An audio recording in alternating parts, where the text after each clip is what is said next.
The Trump administration's trade policies have been anything but predictable. One minute, tariffs are on, the next, they're off.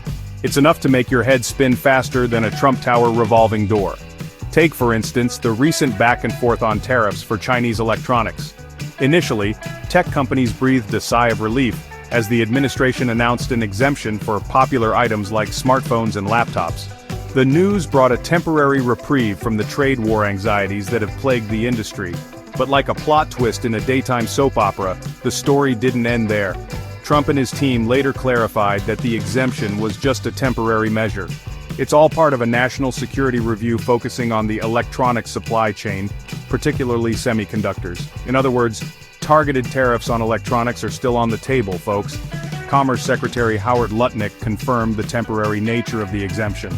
He emphasized that sector-specific tariffs on electronics crucial for national security are coming. And these tariffs, my friends, are not available for negotiation. This confusing dance of imposing and then retracting tariffs has left businesses and consumers alike in a state of uncertainty. It's like trying to waltz with a partner who keeps changing their mind about the steps.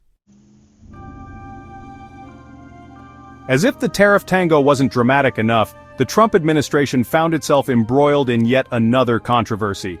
This time, it's about potential insider trading. Remember that 90-day tariff pause that brought temporary relief to the tech industry? Well, it turns out that Trump advised Americans to invest in the stock market right before announcing it. Coincidence? Democrats don't think so. Senators Cory Booker and Elizabeth Warren, never ones to shy away from a good political brawl, voiced their concerns.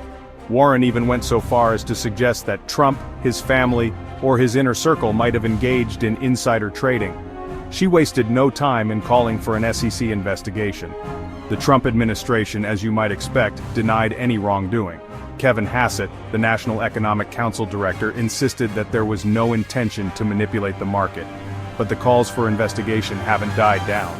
Democratic Senators Adam Schiff and Ruben Gallego jumped on the bandwagon, demanding an inquiry into potential illegal transactions based on non-public information.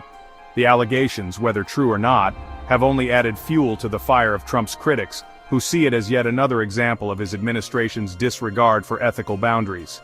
It's a tangled web, folks, and only time will tell what, if anything, the investigations will uncover.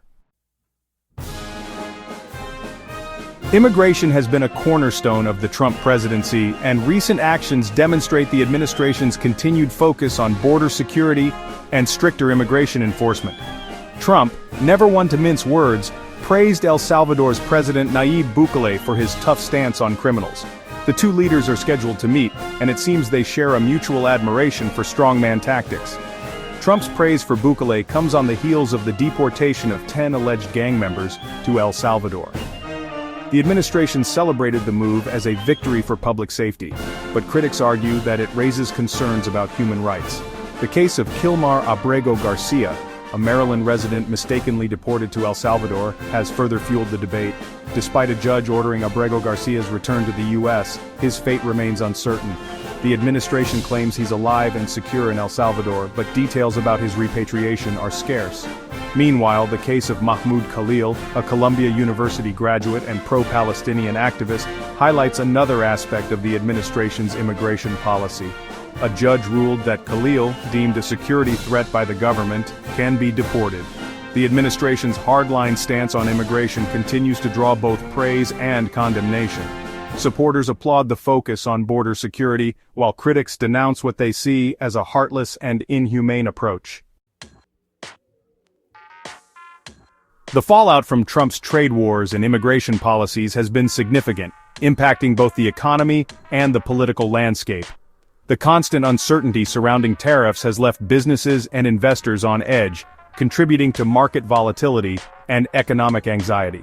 Trump's economic approval ratings have taken a hit, reflecting the growing unease among Americans about the direction of the economy. Prominent figures haven't held back their criticism. Billionaire investor Ray Dalio, known for his economic insights, warned that the U.S. is very close to a recession, partly due to disruptive trade policies. Larry Summers, a former Treasury Secretary, didn't mince words, calling Trump's tariff policy the worst self-inflicted wound through economic policy since World War II. Ouch. Politically, the trade wars and immigration crackdowns have further polarized the country. While Trump's base remains largely supportive, his opponents have seized on these issues to paint him as reckless and out of touch. The 2024 election is still a few years away, but it's clear that Trump's handling of trade and immigration will continue to be major points of contention. The tariff tango and the immigration crackdown are just two pieces of the puzzle that is the Trump presidency. Only time will tell what the long-term consequences of these policies will be, but one thing's for sure, it's going to be a bumpy ride.